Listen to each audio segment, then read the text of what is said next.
Albert Einstein once said, "Adversity introduces a man to himself." This is the Producers Lounge podcast, the best podcast online for tips and tricks on producing great film, television, and web content. Welcome back for Season 2, Episode 9, hosted and produced by GreaterandGrander.com.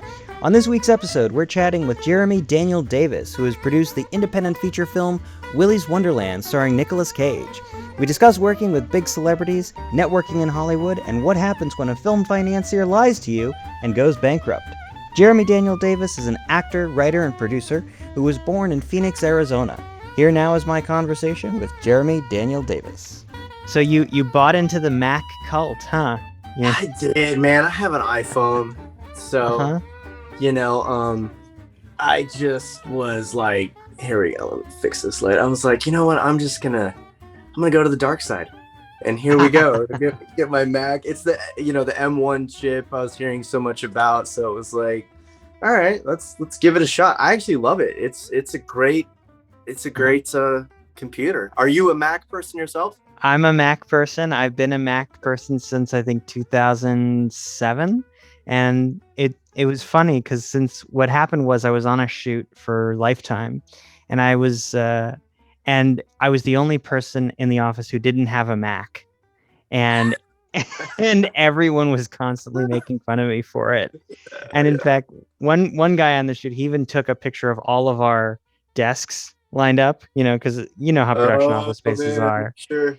Yeah, and I had not only did I have a PC, I had this thing called an Acer, and I don't know if, those. Yeah, they were fucking awful, and and it was just like everyone else will use Mac, and I'm happy, and then for some reason I have this miserable expression on my face, and it looks like an ad for MacBooks. Oh no.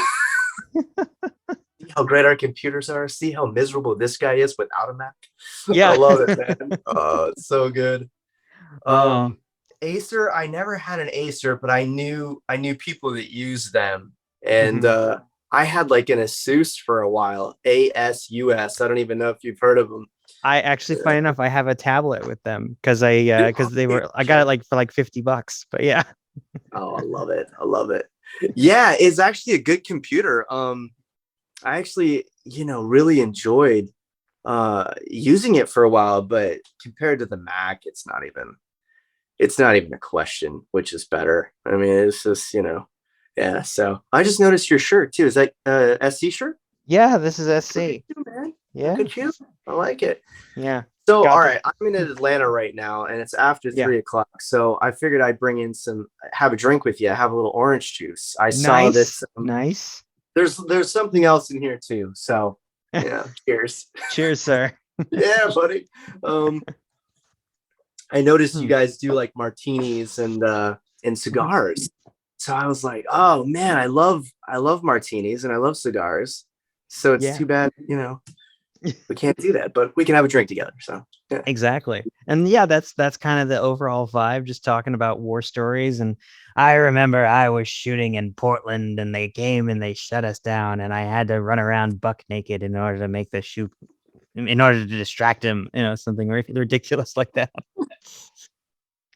I'm sure that happens a lot in Portland. Yeah. No, I have no idea. I've actually never been. I have a good friend who's from Portland and he loves it. And I asked him if he ever went, hunting for Bigfoot. And then he was like, no, I haven't, but maybe I should, Not that I believe in Bigfoot, but it might be fun to go look for Bigfoot. I don't know. That would be fun.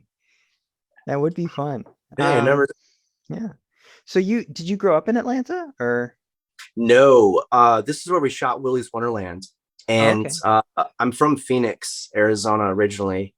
Grew up in the hot country, and then moved to LA in 2003 and lived there up until January of 2020 when my wife and we got rid of our place out there and said, let's go shoot the movie in Atlanta. And then when we come back to LA, we wanted to move anyways. And then COVID hit literally as we were wrapping. I'll never forget the last night of shooting. One of my producing partners, Grant Kramer, actually came up to me and he goes, "We're going to have a pandemic, buddy." And I said, "What?" And I looked at his phone and I was like, we knew about coronavirus, which nobody called it COVID-19 yet. Mhm. But anyways, so we never made it back to LA. We have not been back since. We were in Michigan. We were actually in Arizona, and then came back down here to we're actually in Peachtree City, so which is just Nice. south of like downtown. But we're like, we really liked Atlanta. Why don't we go back there, hang out for a little bit? I was trying to get a project going down here as well, so which we may still shoot here. And yeah, it just made sense for the time being. So That's awesome. crazy. Yeah, Yeah. yeah. Yeah, I've been to Atlanta and it's a beautiful city. Like it's Mm. absolutely gorgeous. Yeah. It really is. When we were filming, we were staying in Midtown area, and it's like super hip. There's a lot of young like college students running around and stuff, but great restaurants. And we would have meetings like almost every morning in pre-production at this juice bar in Oh, Midtown that we nice. fell in love with. And I was like, not really a huge juice guy. I don't have anything against it. And we would it was just usually Kevin, who was the director of Willy's, Kevin Lewis, and Grant, and we would just hang out and drink our juice and just like really try to think about, all right, what are we gonna do today? And yeah, it was cool. So where are you from? I grew up in Stamford, Connecticut, which is as the only claim to fame it really has is that it is the headquarters of WWF or WWE now. Um, Oh, I was thinking The Office, Stamford, where Jim goes to work. oh He yeah. transfers to Stamford, but I didn't know that. WWE. Okay. Yeah, yeah. Crazy. And Wow. it was crazy, like growing up in high school, like you drive by their offices anytime you went down to the beach. And the WWE, like that was around that time where wrestlers kind of kept having accidents and passing away. And it was so weird to drive by and see the WWE flag at half mast. Like it was Ooh, just, yeah, it was that's spooky. creepy. Yeah, That really is. Well, that's so cool that they yeah, would do that and honor them in that way. absolutely. Yeah. I grew up I loved that stuff back when it was WWF and of course WCW and WWE and the whole thing. And it was too much fun. But yeah, Connecticut, I got to get up there, man. I got to get Yeah. up there. Yeah, it's a great place to visit. I bet. I bet. Yeah. Yeah. So when did you move out to LA? You're in LA now, right? I'm in LA now, and basically I decided actually that this was around end of high school, and I always wanted to be involved in entertainment in some way. Mm-hmm. And so I was like, I want to be an actor or this or that or the other thing. And then at a certain point, I said, I want to be a film producer. And my dad was like, Mm-hmm. okay, look, your junior year of college, you're going to be applying to like schools soon. Why Mm-hmm. don't we see if you actually have some interest in this? And all of my friends at the time were going to uh, New York Film Academy. Oh yeah. Um, Yeah. yeah. And so I was like, okay, so I did some research and I was thinking about New York Film Academy, but then I found out USC did this summer program where you could take part if you were 17, in addition to like college age students, and you Oh, that's could great. actually get college credit for it. And I came out here for the summer of 2000. I fell in love with LA. It was just Yeah. absolutely amazing. And it was that moment that I decided I wanted to be a producer. So, No way. And you were yeah, 17. 17. Yeah. Yeah. Holy cow. Yeah. And you've But done, are you mostly TV or do you like to do film? What's I've done mostly film, independent films, and I've done a few reality TV shows. I like to mm, joke with friends, like, people kind of look back at reality TV like they look back at cocaine in the 70s. Like, everybody was doing it and seemed like a good idea at the time, but made sense, that week. Yeah. yeah. But what about you? What was it like growing up in Phoenix? Oh, it's great. It's a great place to raise a family. Uh-huh. Summers are very hot. It is true Hmm. that a dry heat still sucks. Uh-huh. It doesn't have to be humid. And yeah, it was great. There's actually a decent art community out there. Nice. Um, yeah, it was in high school. I had an amazing, you know, a lot of your experience I was a drama nerd, drama geek, and a Hmm. lot of it is who runs the department, has a lot to do with like Oh yeah. your experience. I had the best drama coach, Jody Reppert, man. He ran the whole department and he made it special. He'd come from really heavy theater background and worked in theater himself for a while and was just taught us an amazing amount and just inspired. So I was an actor for years, and I actually got into like producing later, much later. So when like did you being 17, that's crazy. well, when did you decide like when did you catch the acting bug when you were in Phoenix? Was it a particular Funny moment? story. I was 3 years old, believe it or not. Oh wow. I was very young. And my mother actually knew Peter Billingsley's mom. Oh wow. Peter Billingsley was, if you saw A Christmas Story, he Mm-hmm. was the main kid. He was Ralphie. And Oh. yeah, you'll shoot your eye out. That kid's mom actually knew my mother, and Uh-huh. he was with an agent. I never met Peter. He was quite a bit older than me at the time. Mm-hmm. But my mom said, he really gets interested in commercials, and he talks about he wants to be in commercials. And she said, well, I'll introduce him and you to my son's agent. He just did a really cool Christmas movie. And Nice. it was Peter Billingsley. Yeah. So I got his agent, Bobby Ball Agency, when I was little. And then I was 5. I lost interest, and I was just kind of, but and then I started doing plays when I was 9. I think I needed to be a kid for a few years and do Yeah. plays, and then just never really stopped. From then on, just fell in love with it. So it was everything. Yeah, acting was everything.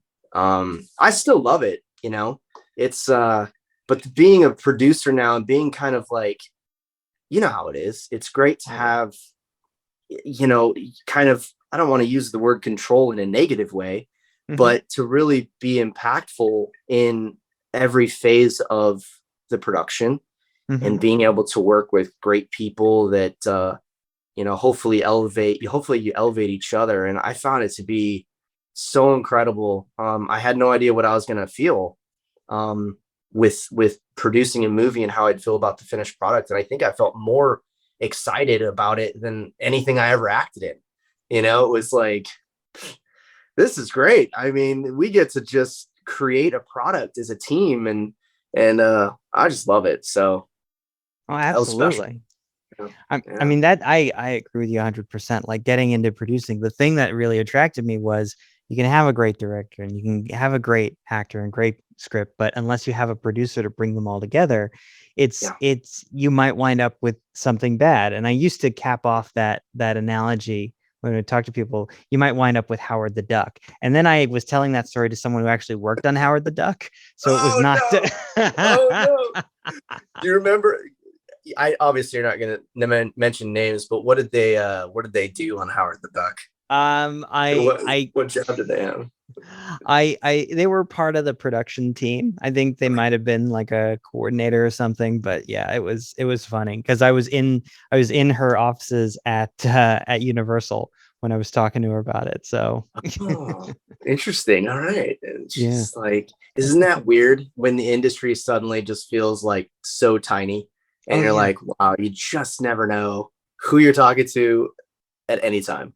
Oh yeah, and people would tell me that all the time, like in film school, like Hollywood is a small town, and they'd say that over Yeah. and over again, and I didn't know what that meant, and then I realized, oh, everybody knows everybody's shit. So It's the truth, man. It is yeah, the weirdest thing. And the longer you're there, the more it happens, right? I mean, oh you've yeah, been there for quite a few years, I'm guessing now. So yeah, that's awesome, man. It's special. It's a special business, man. yeah. It's crazy. So let me ask, when you were in LA, Yeah. like you were here like 2003 to 2020. Yeah.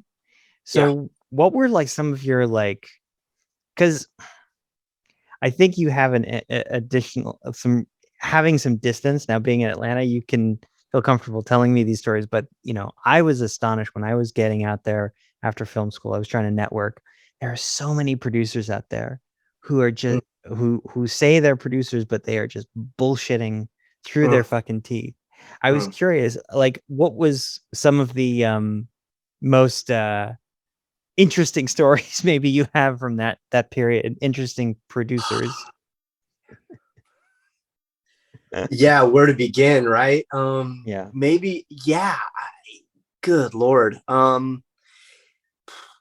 That is a great question. I would say I'll go with my clearest memory on it. I mean, you know, we had some, I won't mention any companies here, but we had just even Willy's Wonderland, right? We had some companies that claimed that they had the funding, and we had original funding that actually fell through. So we had to kind of scramble at one point, and we were told, yep, we have it. We have the funding. Let's get going.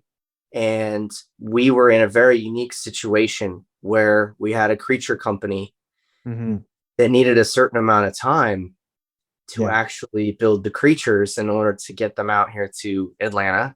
And it caused a lot of problems when we were being lied to. This particular entity did not have any funding. They did not have any financing. And we found out from other people. We got phone calls about it. I was the rights holder of the film up until the very end. I signed it over to Landmark Studio Group, but I was the rights holder. And we got a phone call from one of these particular entities going, hey, I just got a call from so-and-so and they need money from us. And we were like, they said they had, so stuff like that happens all the time. Everybody just going around saying like, yeah, sure, no problem. And it's like, oh geez, who do I call, man? Hey, you guys, and we were just floored. And it was, you know, it's just like so many projects I'm sure you've had where you get so close, you're one step away from getting the production greenlit. And I had so many of those. So I had been so close so many times. And I was like, wait a minute, this smells familiar. This is like, I've been down this road before. And we had another film with a very big movie star and another company that wanted to, I'll just say it was Christian Bale. It was a Christian Bale movie. And nice. Yeah, it would have been my first film at that time. And yeah, things got interesting with the funding side of it. And interesting to the point that was this company was actually kind of going out of business. And they didn't tell anybody. They were a finance company, and we had basically put all of our eggs in this one basket with them, only to have things kind of fall apart. And then Christian ended up getting hurt on a film shoot. I don't remember which film it was, so we had to push anyways. But had we had the financing and it was real at that time, I think the movie would have gone.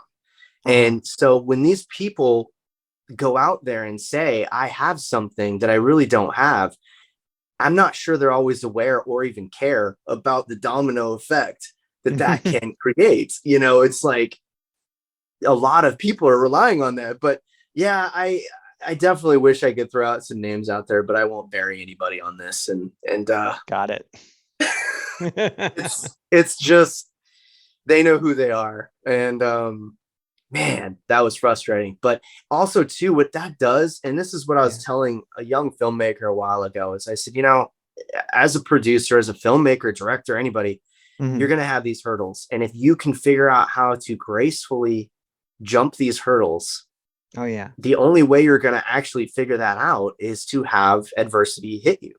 And you can either lie down and die or get stronger from it. And I'm sure you've been through a million things. And yeah, we love, I can tell, man, you love movies. I mean, if you're 17 and you're going to a summer program trying to be a producer, and then, I mean, you must love it as well. And you just keep going, right? That's kind of the whole thing, is you just figure it out. So we figured it out, and we found an entity right away and funded it, and it all worked out, even though I didn't sleep. But so let's talk about the story of Willy's Wonderland then. Like, when did you first get involved with that project? 2016. It was an Indiegogo campaign. So my wife, Jessica Graves Davis, she played Siren Sarah. I don't know if you saw the movie, but she's the demonic angel in it, or she's a very interesting animatronic, and she's a very deadly entity in the movie. So she ended up, and now at the time she was not obviously cast. I mean, this is going way back, but she got an email from the writer Gio Parsons, and it was a group email, and he said, hey, to all my acting friends, I'm looking for a little bit of money for my Indiegogo campaign. I want to shoot this movie called Wally's Wonderland. And he wanted like 18 grand. I ended up seeing it. She showed it to me and I got really interested. I said, wait, this is a guy who beats up animatronics like at a Showbiz Pizza or Chuck E. Cheese. I was like, wait a minute. If this movie has never been made, this has to get made. So I had her ask a couple questions and I ended up getting the script. I read it that day and I remember going, I think I can make this. And so we set up a meeting. Jessica actually set up the meeting. We met at this little coffee shop. I asked a bunch of questions. He didn't have a producer. He didn't have a director. He didn't have anybody. So I said, okay, perfect. So we shook on it. It was a handshake deal. And I said, let me go see if I can get your movie made. I think he did end up shooting the short at some point through Indiegogo. And he had obligations that he needed to, basically fulfill on that. So he went out and did that while I was working on the feature. And I brought on Kevin Lewis to direct. I'd met him on a film called Malibu Spring Break back in 2003. He cast me my first movie.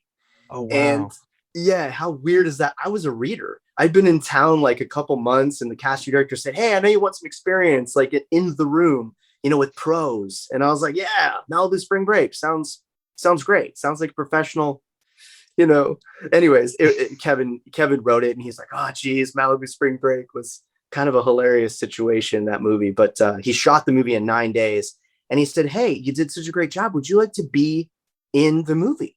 And I was like, oh my gosh, yeah, and we're gonna pay you. And I was like, even better, this is great. So we're getting ready to kind of wrap for the day, and Kevin stopped everybody. He said, stop. He said, this guy right here, I promise this guy is seen in the movie. We're doing it. And I was like, wow. And I was this nobody actor, 23-year-old kid, and we shot the scene and I just never forgot it. And Kevin and I kept in touch for years. We tried to do things together. So when I called him, I said, dude, you got to read the script. And he read it and he was like, I have to do this movie. So we started developing it. And then I had one of my finance guys come in and back offers. And we did everything, traditional. We brought on Nick through an offer. We put an offer in. I'd never met Mike Nylon, who was his manager. Right. We put the offer in. And got a call from Mike a couple weeks later and he said, I read the script. I really like it. And I'm going to give it to Nick. So quick backup, because I always think the timeline is important to discuss because you hear a lot of these stories and you're like, I read the script and 2 weeks later we got Nicolas Cage involved. So from reading the script to making the offer, or rather to reading the script, to getting the finance guy involved, to getting the offer to Nick Cage, what was the timeline of that? How long did all that take? About 3 years. About 3 years. We put in the offer to Nick in February, maybe it was January of 2019. January 2019. I read the script in spring of 16. So 2.5-ish years. I raised the funding for it early 2018. We had money to start putting a real package together. And then I brought Kevin on, I think in the summertime of 18, but I had been trying to convince my finance guy for 18 months. He didn't like horror films. There was a little bit of an element of obsession with the movie. He doesn't like any of that. I just had a feeling about the movie, and you know what I'm talking about. You know that feeling where you're like, this is going to do something. This is going to be special, at least on an indie level. And I just knew it. I was like, we have to make this movie. And it was, we officially attached him. He wanted to do it in February of 2019. I got a call. I'll never forget. It was a Tuesday morning. Nick was supposed to read it that weekend. I'd heard that a million times from an agent or manager. Yeah, they're going to read it over the weekend. 2 months later, you get a phone call. It's a pass. Sorry, it's a pass. Yeah. So I figured we'd be waiting forever. And I'd already programmed his phone number in my phone. So I saw Mike Nylon's office number pop up. I'll never forget. I was standing in the office and my wife was sitting on the couch and I could see her. And I pick up, and I'd gotten so many passes. I was expecting another pass.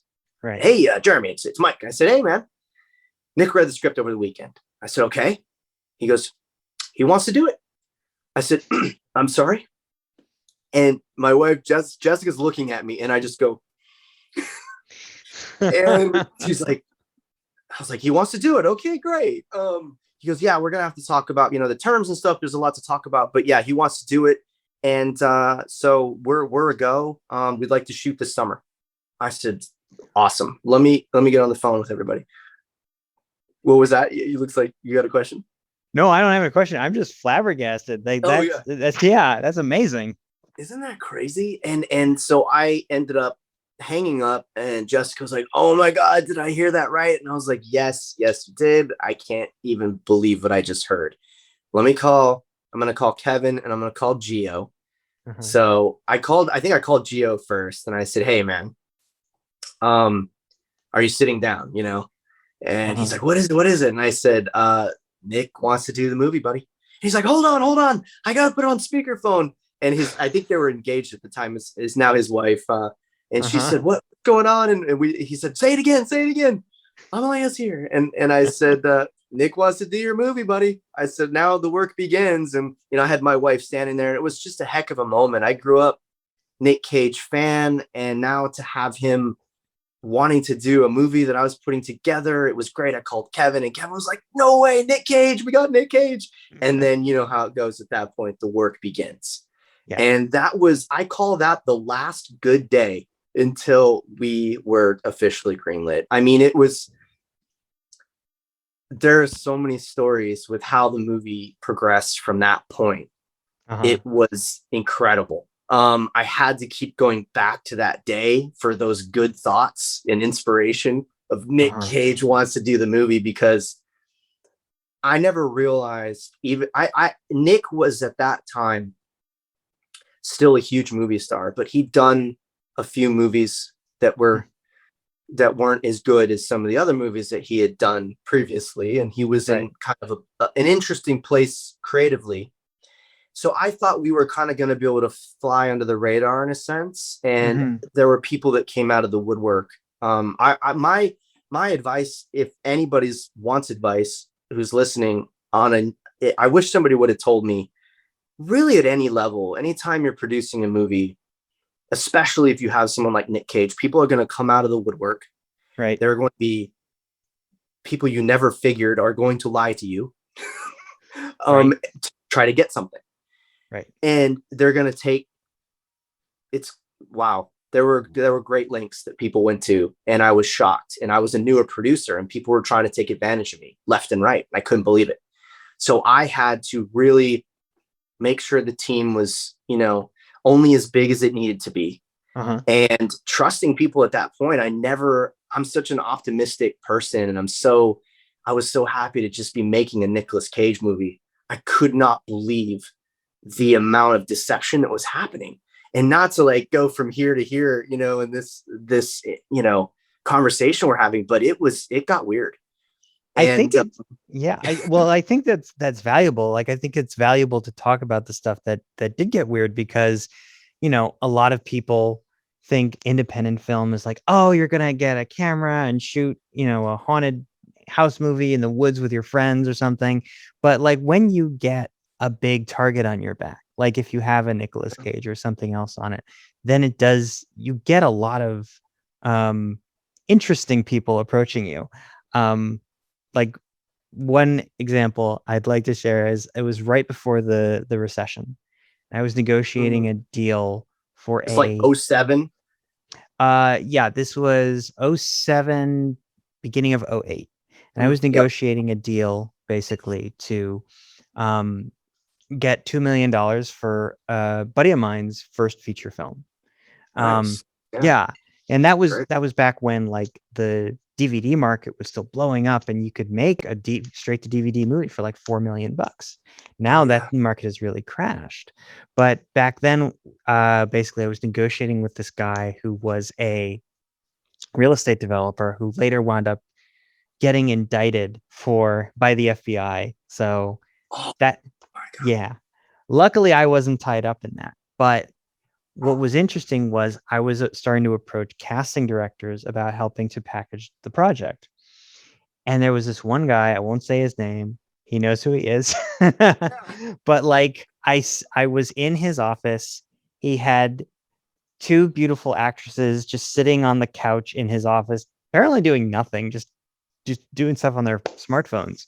Okay. And he turns to me and he says, I like to dip my beak, but I don't dip it in the company ink. And I'm like, what the hell does that even mean? And I'm just, okay. And I kind of like, just get out of the room. What do you say to that, right? Exactly. Like it makes no, like. Yikes. Yeah. Thumbs up, right? And then just, you got out of there, huh? Exactly. But that being said, like those like weird stories in the 9 months to a year after you get Nick Cage attached and before you get start shooting, like, are there any stories you feel comfortable sharing? Like, sure. We had a script that I really liked, that Nicolas Cage really liked and his manager really liked.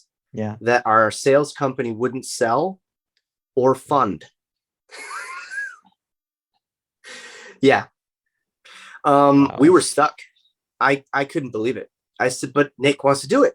And they said, no. To Gio's credit, he came up with an incredibly great idea. But he was a newer writer. I think he'd written one other thing, like a movie for Shark Week for Discovery Channel. Oh, okay. Right. And I saw it and we kind of laughed about it. He goes, hey man, it's all good. And so he was a newer writer. And I agreed. I said, yes, there's definitely like some issues with the script. We can hammer that out. But it was done. The movie was actually done. And I was like, I can't let this happen. We have to figure this out. Right. So we went through a process of getting the script to the point where we were getting the sales company and finance company to sign off on it. And it was very difficult. We actually ended up, like I said, to Gio's credit, being a newer writer, he just wasn't quite ready. We actually gave him a stab at it. So he went back and did a rewrite, and he did it very quickly. Which was incredible. We were actually very, very pleased, but it still wasn't getting the response we were hoping for, right? From the sales company and who was also funding it. So we had to bring in a writer to kind of clean it up a little bit. And that script was very good. And we ended up hearing from Mike Nylon that they did not feel it was very good. And they wanted to go back to the original script. Or more or less that. So we ended up blending the two together. And I wish I could mention names, but I just can't. Right. But some of the names I'll be able to mention as we move forward here. But we ended up finally getting it to that point. But I just couldn't believe it. And that was like a 3-month process. And it was every day trying to figure out, okay, what's going on? And the sales company started losing interest in the project. And so I had to keep them interested. And then the financing section was like, nah, I don't know. This is getting kind of weird. Who cares? And I'm like, no. So I'm trying to keep them interested. Always just, relaying how great this film can be. And even Kevin was getting really nervous. The director's like, oh man, is this thing going to happen? What's going on? And he was still very excited all the time. He wanted to direct the crap out of this movie, but that was a unique problem to have. And I had loved the original script and then ended up really, really loving the rewrite as well. So I was torn, but it wasn't really up to me. So it was like, we have to find a way to marriage these two together so that everybody's happy. So because we can't sell the movie and we can't finance it, then we have a script and we have a movie star interested in something we can't fund. And we spoke to some other people and we were getting other opinions and we did everything to try to like make this script work. And I never believed that could happen, but it did. And nobody's really talked about that. So that's something of interest to even writers out there too, that being flexible is very important for a writer. And it's hard. And I get it. I've done some writing myself. Right. And I know how the thought goes into every word and every scenario and everything is very well thought out. But a lot of the writers out there that work a lot that I've spoken with are very flexible. I'm sure you've experienced this too, very flexible within their vision. Hey, sure, let's figure out how to make this work. So we had a team that really was doing that, and everybody just wanted to see the movie get made. So but yeah, it was a heck of a process. You know, that was we had another creature company that wanted to do it, and things got interesting there, and it was just one thing after another. But I wanted to make the movie so bad. You just keep going, you know? That's all you can do. It's just keep going. What were some of the tactics and strategies you used to keep the various parties still interested while you were going through this process? Just focused on what it could be. Focused on the end product, what it could actually, what the DNA was, and that nobody had made a movie like this. And I said, you know, the DNA, the actual core chromosomes that are sitting here are very special. We are in the entertainment industry, and I believe this can be so fun and entertaining for people because of these elements. We're talking about a character who never speaks a word. Nicolas Cage has never played a role like that. This will be the only role, and people will talk about it. I knew that. I was like, we're going to have, in the original script, I will say, there was one line. The janitor, Nick, did have one line. Right. And we decided as a team, I guess really quick, fast forward. Kevin came up to me and he said, so we were probably like 2 weeks into filming at this point. He goes, so Nick doesn't want to say the line. I said, okay. Well, that's fine. I said, where is he? Let me go talk to him real quick. And so I found Nick and I said, hey, you want to go grab some coffee? He's like, yeah, sure. Yeah, let's go grab some coffee. Good. And so we went. And by the way, Nick, love the guy. He was absolutely incredible. So we had a little talk. And I said, hey, I understand that you don't feel like we need the line. And he goes, no, we don't. I said, okay, fair enough. Is there any reason why? And he said, yeah. And I said, okay, you know, what is it? He goes, it doesn't need to be said. It doesn't need to be said. And I said, it doesn't need to be said. Okay, so you don't need to say the line because it doesn't need to be said. He goes, that's correct. And I said, we'll cut it. Sounds good. No need. I was like, Kevin, no need. So that was it. But yeah, back to the whole, you know, yeah, it was this big deal. And he only had one line at the time. And we considered cutting it even back in the early stages. So I was like just pitching them on that, going, we got this role. Nick Cage is known for his rants and his amazing dialogue, you know, delivery. What are people going to think when he doesn't speak a word, or when rumor is out that he doesn't speak a word? And I'm like, who has not been to a Chuck E. Cheese, a Showbiz Pizza, and been wondering, man, those things are a little creepy. Could they be possessed by any chance at all? And what would happen if they were? I mean, they're creepy when they like, you know, just sit there when they're done with their song, just staring, like not moving. You're like, man, there's something weird going on. And maybe I just had an overactive imagination as a kid, but that's something I thought about is, man, what if they're possessed and this guy gets to go in and he gets to go save this town? It's such a simple story that works so well. So I just kept everybody excited about that, you know, and just kind of like what it could be. And the fact that we really set out to make kind of an 80s throwback movie.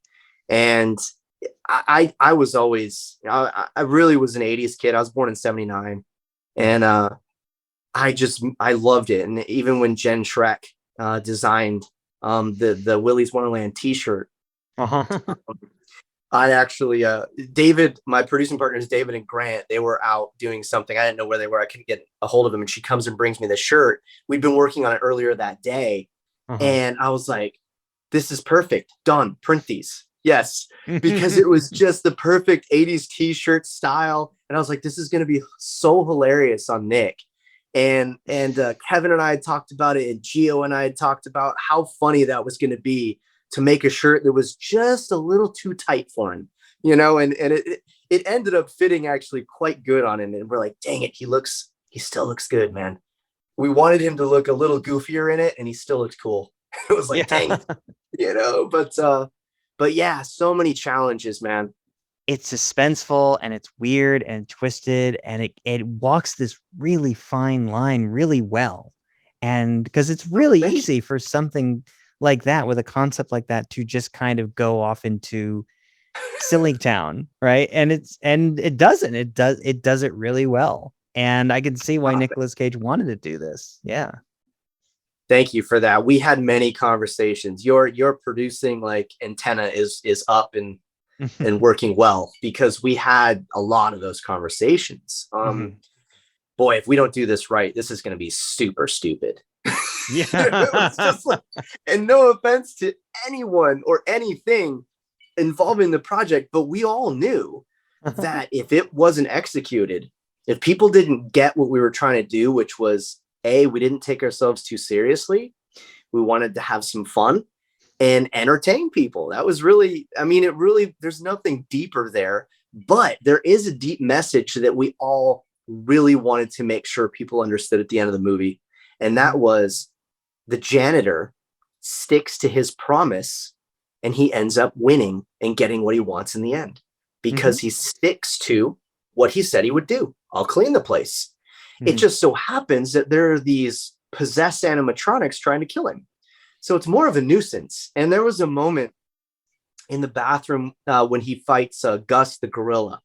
And he's about to spray, because on the mirror has been written like happy birthday or whatever. It's your birthday in blood, I think is what it is. Yeah. And Nick had just cleaned the mirror, and he's like, oh, geez. And so he's spraying it, he's wiping it. And we hear Gus in the stall, saying, want to play hide and seek. And when Nick did that take, I told him, I said, that was straight brilliant, man. Because he throws the rag into the sink as if, what now? I'm just trying to do my job. I'm trying to clean. What now? I got to kill something else now? And it's just, and then he proceeds to go down the line, kicking the stall doors open while Gus is, I don't know if you saw that scene, but Gus. No, not that one. No. Okay. It's great. It's so much fun. And we had such a fun time filming it, but Nick, being who he is as an actor, understanding those nuances that were in the script and just being Nick Cage and killing it, was like, that's why we got Nick. Cause he just, but yeah, that really was the lesson, is everyone else was trying to screw him pretty much. I mean, the kids, obviously live, she ends up living, and she also sticks to kind of her promise. The kids want to burn the building down with him in there or without. And she's like, you guys, we can't do that. And she ends up surviving. So kind of the lesson was, do the right thing and you'll probably survive. Stick to your word and you'll probably survive. So that was kind of that. So in a silly movie, that was the deep message. I'm glad you enjoyed it. I mean, that's really all it was just something we wanted people to enjoy, and just, it is silly and it is fun. Okay, I will tell this quick story here. This is a good one. Okay. So, we're, like I said, probably 2 weeks into shooting. And Nick actually came up to me and he said that he wasn't super comfortable with this. It's a martial arts move.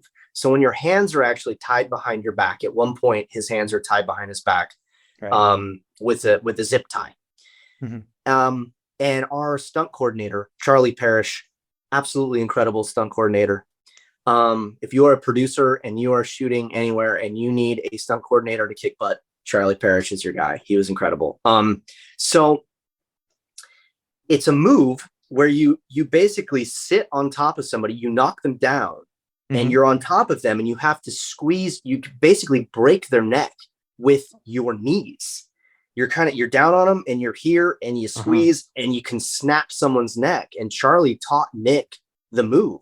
Charlie has a military background and everything. So, but that also, you're putting your crotch pretty close to someone's face with this move. You're right there. And Nick, I don't know if it was because Jessica was my wife or if it was just in general, but he was uncomfortable with it. And he came up to me and he said, if there's another way we can do this, I would prefer that. Mm-hmm. And I said, okay. I said, yeah, I'm sure we can figure something out. And I told Jessica, and she said, oh, well, I'm fine with it. She's like, I'm wearing a mask. It doesn't feel strange to me. But Nick was so respectful, and we honored that. And we said, okay, cool. So we got this dummy out, and they started dressing it. And you can only imagine they're dressing it in this Siren Sarah. She's basically, like I said before, like a fairy, a demonic fairy. She's, got this skirt and stuff and tights, and they're dressing it, and they're setting up the shot. And I'm on one set of monitors. Nick is on a set of monitors to my right, and we both looking like this, going.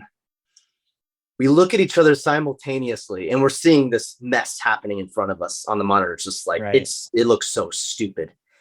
And we both at the same time said, this isn't going to work. And I said, come walk with me. So we go and we walk in, and I said, listen, I've talked to Jessica. She's totally cool with it. If you're cool with doing this, she's cool. I don't think we have a choice. He goes, no, I don't think we have a choice. No. And sorry, I have to do it occasionally. It's so good. I love the way he talks. So he was like, let's do this. And he even had like knee pads on, for the shot. And Nick didn't even want to, he had to adjust them at one point. He didn't even want to walk away from the set and waste anybody's time to go adjust them, but his knees were killing him. And we're like, Nick, no, please go fix your knee pads. He's just that way. Like, he doesn't want anybody to be waiting for him. But anyways, we start shooting it, and it was hilarious and a little creepy and kind of sexual, but not sexual. Anyways, it made the movie. Obviously it had to, because this is the moment where we think he kills Siren Sarah, but she does end up surviving. So any spoilers out there. But that was a really funny story. And then he came up to me afterwards, and he goes, no, that was best. That was best that we did it that way. And then at one point he punches her. This is like a week later. He actually punches her in a scene. And I walked up to him after the cut, and I said, did you just hit my wife? And he kind of looked at me, and I was like, I'm just messing with you, man. I put on my actor hat for a second and kind of like really sold it. Did you hit my wife? And I was really like, and then he was like, oh man. I said, it looked great, dude. Great job. I'm just messing with you. So we had that kind of thing going, and Nick had that with a lot of people. And he was just fascinating to watch work. And, just the kids were great. And everybody was awesome. It was pretty special. Yeah. We had a great team. I think you're asking about future projects. Yeah. What's JD Entertainment got planned next? We have a couple really cool things. So I have a Western that is an amazing story. It's really, man, how do I not give too much away? It's really this guy who is told, he's a Texas Ranger, and he's told you're dying from cancer. And he decides, okay, I'm going to go get revenge for my partner, but I've got to make things right with my son. And he's kind of this tough guy, but he ends up making good with his son, which is definitely the more difficult of the two, really. And he goes off, and one by one, he goes after, there's 5 guys that he's got to go get. And each one is progressively more formidable. And he goes and gets them. And the process of what he has to go through to actually find them and then kill them for his partner, Miller, is fascinating. What he's got to figure out, how he manages to find them. But he takes the one thing off of his lapel, his Texas Ranger badge, and he puts it in the drawer. And it's personal. So it's gunfights. It's great. I've got another script that I'm doing right now. It's basically, the movie Predator. Yeah. It's Predator in the Rocky Mountains in the dead of winter. Ooh. And it's awesome. Awesome. Same writer that wrote On the Count of Three, which is the Western I'm working on right now. Same writer. He's fantastic. And this script called Survival is awesome. There's really not a dull moment. It's that constant pressure. And Predator was one of my favorite movies growing up. And when I read the script, I was like, ooh.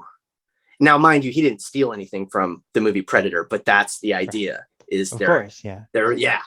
This thing is hunting them, and that's really like a phenomenal setting, because like I've seen a couple documentaries about elite trained like snow soldiers and mountain soldiers and ski soldiers, and they're really like the amount of stuff they have to go through is above and beyond like what traditional Navy SEALs even need to go through, because it's such a inhospitable environment. Like you were just saying, like you have so many factors, challenges that you have to overcome. Yeah, exactly. The Rocky Mountains in winter, that's a big enough problem in and of itself in a survival situation. And now they have this alien that's hunting them, and this alien has a good reason for it. So it's not just hunting for sport. It's actually a revenge situation. And it's fun. Oh, it's super fun. I wish I could say more about that one, but that's one I'm currently working on. I've got a couple others that I have that I'm not sure I'm going to come on and actually produce or not, but those are two that I'm all in on. And we're getting close to hopefully in pre-production on both very soon. So that's phenomenal. Yeah. So I just love great stories, and I love having a film like a janitor character, you know, who's this interesting person who's going through and just the challenges of your lead character in the world. I love things that are set in worlds like, you know, a Chuck E. Cheese environment or the Rocky Mountains, or, you know, stuff like that. Like kind of not really extreme, but just interesting settings, I think, are, you know, right there. You're already ahead of the game. And yeah, that's awesome, man. Congratulations on all your success. That's thanks, man. Yeah, it's you know, hey, I'm having fun. It's indie filmmaking, and you know, it's kind of interesting going back again and, you know, just kind of repeating the process, you know, finding a script. And that's what I prefer to do. I like to just find a script, and I like to develop it. And I'm probably more of a creative producer with some finance connections, but I really prefer to be creative on it and working with the director and working with the writer on it, you know, and that's what it's all about, right? It's just what's interesting, what's fun. Exactly. And those are fun. And that is Season 2, Episode 9 of the Producers Lounge podcast. Thank you to my guest, Jeremy Daniel Davis, for joining us. You can find out more about him by checking out the show notes and visiting our website at greaterandgrander.com. Our intro and outro music today was Sweet Georgia Brown by Latché Swing. Our episode still image credit goes to Screen Media from Willy's Wonderland, still photographer Nick Romanelli, and cinematographer David Newbert. If you have any questions or suggestions, we'd love to hear from you. Let us know in the episode comments. You can stay up to date by following us on social media at the handle Greater Grander, all one word. Make sure to subscribe wherever fine podcasts are found, and also, if you like what we do, share this podcast with a friend who you think will enjoy it. Join us next week for more cocktails and questions, and until then, keep producing dreams.